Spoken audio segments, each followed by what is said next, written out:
Sigurado ka bang ako'y iiwanan mo ng mag-isa? Baka nabibigla ka lang yata. Alam mo ba ang sinasabi mo? Ito ay tatapusin mo. Alam mo ba ang aking mararamdaman?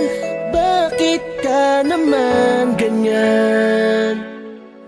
Bakit mo ko pinagtutulakan sa tinuruan mo? Muna ako na masanay na di ka kausap.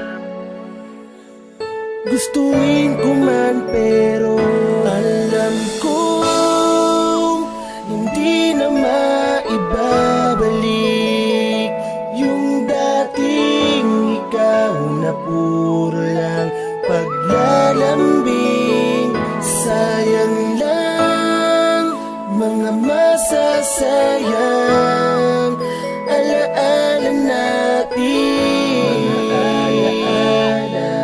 Dahil lang lahat sa atin ay tapos na. Ipapaalala ko lang kung paano mo ba ko pinaligaya sa gitna ng aking kinakaharap na dagok. Na kung wala kay baka di ko na kinaya. Inabot mo ang kamay ko at habang nabubuhay ako sa'yo aking tatanawin. Pero sa napakasimple pagsubok na dumating sa ating dalawa, ako ay binitawan mo din. Yun ang hindi ko maunawaan. Nung sa akin ay palayo ka na lumakad, tinapos mo lahat sa pagkakamaling madalas mo na ginagawa. At lagi kita pinapatawad, di ba palagi mo ko pinagmamalakihan na kayang kanya mo ko palitan para mo kong sinadya nagilitan. Habang lakat ay iniiyak ka pero naisip ko siguro nga pagod ka na sa hirap na magkabila ang sitwasyon na dinaanan. Di mo na naisip ang ating naging kaligayahan at ang tanging nagawa mo mga ako'y iyong iwanan. Para kung nagpapakamatay sa ting sumasagi ang alaala na naatatak sa utak. Sinanay mo kasi ako na kung hindi palagi magkasama sa telepono magdamag magkausap.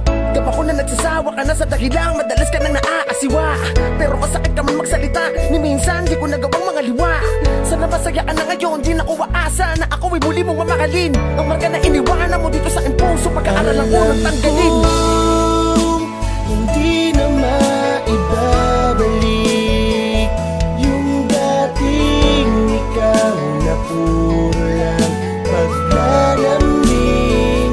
Sayang lang mga masasayang alaala natin. Dahil lang lahat sa atin alam kong hindi na